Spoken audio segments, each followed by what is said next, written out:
Happy Friday. Welcome back to Colorado and Company. You know, our area is rich with history. From Native Americans to the first settlers, we are so lucky to have our very next guest here today to talk about his new book, Coyote Valley. And I'm very happy to have author Thomas joining me right now. Thomas Andrews. He lays it all out in his latest book, Coyote Valley, Deep History in the High Rockies. Good to see you, Thomas. Good to be here. So where is Coyote Valley?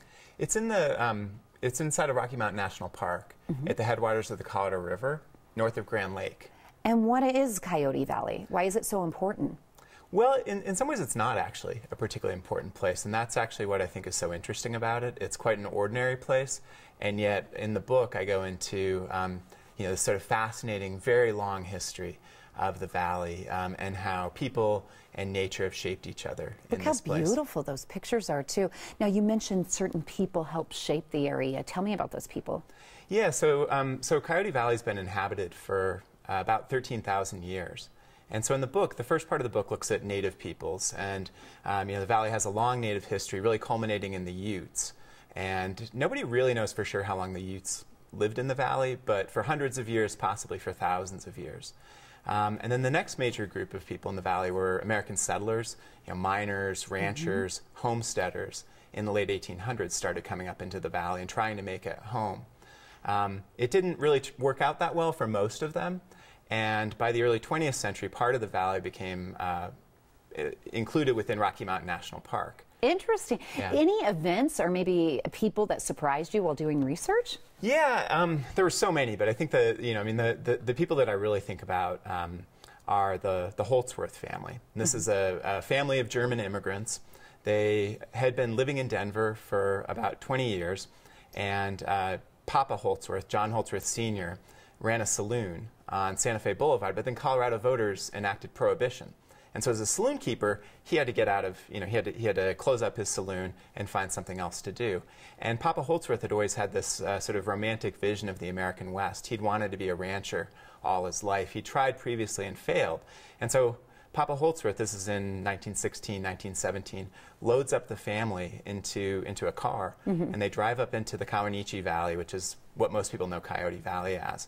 And they started homesteading in the valley. Wow, interesting. Yeah, and then you know, I mean, from homesteading, homesteading was a really difficult life, and what ended up saving the Holtzworth family was actually the creation of Rocky Mountain National Park, because the Holtzworth family, they tried to make it as regular ranchers, and they really couldn't, and so they started catering to tourists, and they became dude ranchers. So, Thomas, do you feel that the early settlers and then the Native Americans, did they have any impact on each other?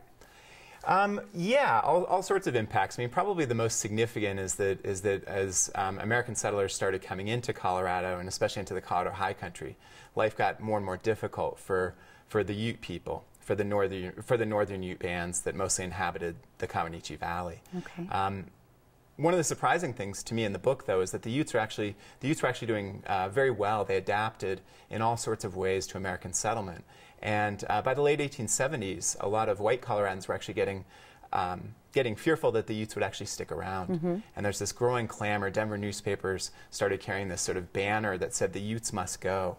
And there's this whole sort of movement to dispossess the Utes, and to sort of free this area free this area for American settlement. We have about a minute left, so quickly, Sure. How did the gold rush affect Coyote Valley? So, there was a mining town within the Comanche Valley, a couple mining towns actually, one called Lulu City, one called Gaskell.